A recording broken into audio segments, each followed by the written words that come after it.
Uma linha invisível, que é ao mesmo tempo real e não real, separa dois mundos. Neste vídeo, olhamos mais de perto para esta misteriosa fronteira, por isso não te esqueças de ficar atento até ao fim. Se gostares, ficarei galacticamente feliz com um polegar para cima, porque é assim que conseguimos que o algoritmo do YouTube mostre este vídeo a ainda mais pessoas, que assim também aprendem alguma coisa. Obrigado, e sejam bem-vindos.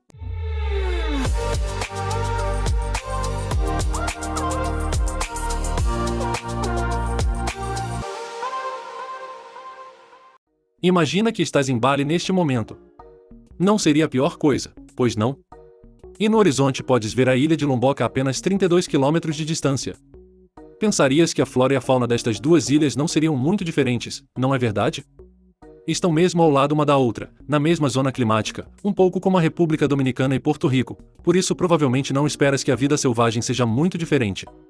A probabilidade de uma gaivota me roubar as batatas fritas é semelhante em ambas as ilhas. Mas não é assim em Bali Lombok, porque estas duas ilhas estão em mundos diferentes, apesar de estarem apenas a alguns quilômetros de distância. E a culpa é desta linha invisível. Uma fronteira que tem tanto de imaginária como de real significa que as ilhas a leste e a oeste desta linha diferem enormemente na sua flora e fauna, como se estivesse subitamente a mudar de mundo. Antes de te dizer porquê, vamos jogar um pequeno jogo. Diz-me nos comentários o que achas que causa esta fronteira invisível. Por que é que a leste da fronteira vivem animais completamente diferentes dos que vivem a oeste? Estou ansioso por ouvir as tuas soluções e por saber se tens razão. Um orangotango pode roubar as tuas batatas fritas na ilha de Bornéu. No entanto, um pouco mais a leste, na ilha de Sulawesi, isso é impossível porque não existem orangotangos. Mas há um encantador loriqueia de joias que nunca encontrarias em Bornéu. Há inúmeros exemplos de diferenças tão marcantes na fauna das ilhas do Sudeste Asiático. E a primeira pessoa a reconhecer este facto foi o naturalista britânico Alfred Russel Wallace, que, por acaso, desenvolveu ideias sobre a teoria da evolução independentemente de Charles Darwin e que é agora injustamente esquecido. A ideia da seleção natural surgiu-lhe num sonho febril enquanto viajava pelas Ilhas Malaias. E mais tarde, na mesma viagem, reconhece a existência da fronteira natural entre as ilhas. Duas grandes ideias numa só viagem? Nada mal. A única ideia que me ocorre sempre que estou a viajar é pedir outro gin tônico. Esta fronteira invisível que ele descobriu no arquipélago malaio tem agora o seu nome e chama-se linha Wallace. Mas como é que isto se explica?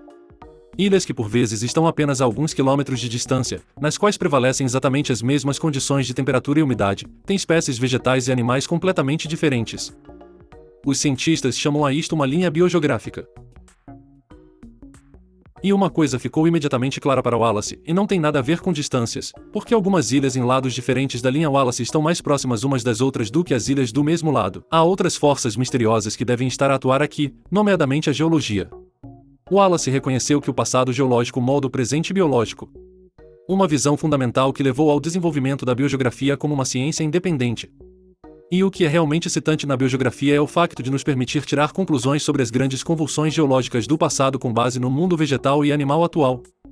Com base nas ilhas do Sudeste Asiático e na linha Wallace, podemos agora dizer que todas as ilhas a oeste da linha devem ter pertencido em tempos ao continente asiático, porque aí vivem grandes mamíferos terrestres, como tigres, rinocerontes e elefantes, que também encontramos no continente. As ilhas a leste da linha parecem estar geograficamente mais ligadas à Austrália. Aqui encontramos grandes lagartos, como os dragões de Komodo, e animais de presa, como o urso cuscuz.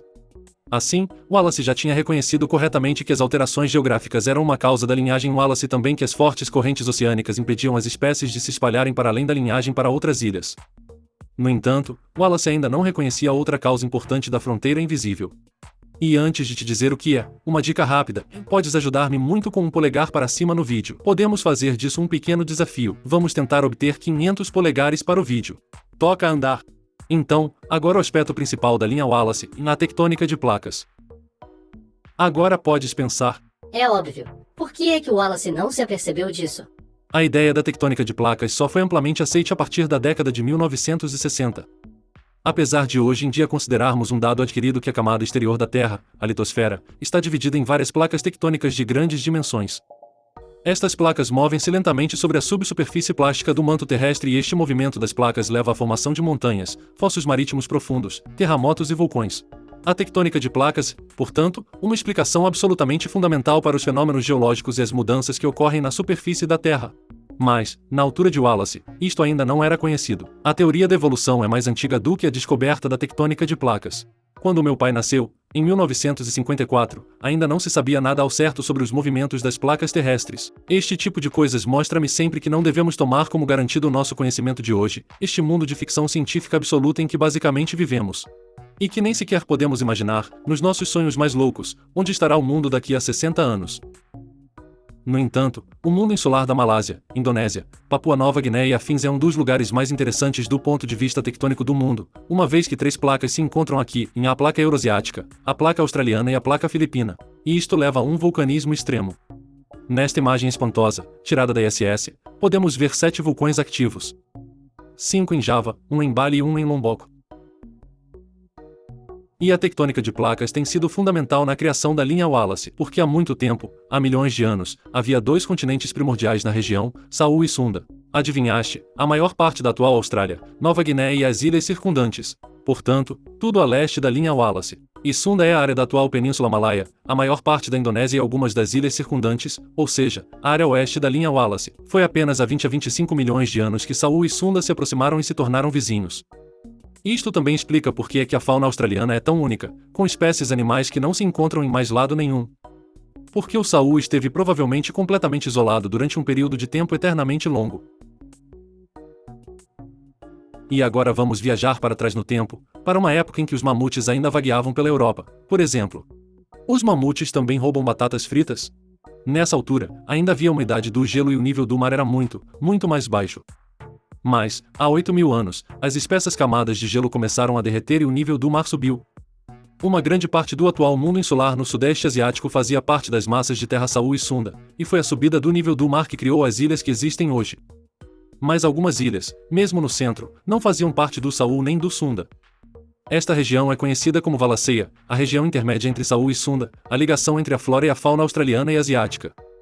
Embora estas ilhas intermédias desempenhem um papel especial, foram em grande parte colonizadas por espécies australianas, pelo que atualmente podem ser consideradas como estando à direita da linha Wallace. Vê, por exemplo, o dragão de Komodo que aí vive. Os primeiros fósseis dos antepassados deste lagarto gigantesco foram encontrados na Austrália e têm uma idade estimada em 3 milhões de anos.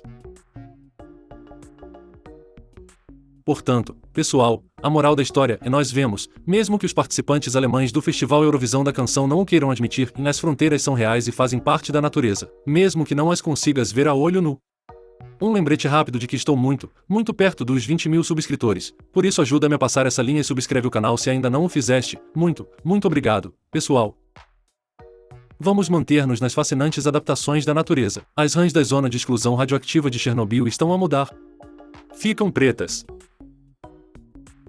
Para veres as incríveis imagens originais do que a radiação fez às rãs, não deixes de clicar no vídeo abaixo. E se quiseres apoiar o meu trabalho, oferece-te meteoritos verdadeiros na minha loja espacial, uma peça do espaço, só para ti, enquanto durarem os estoques. Cada compra ajuda-me a manter o canal a funcionar. Caso contrário, vejo-te no próximo vídeo. Cuida-te, pessoal.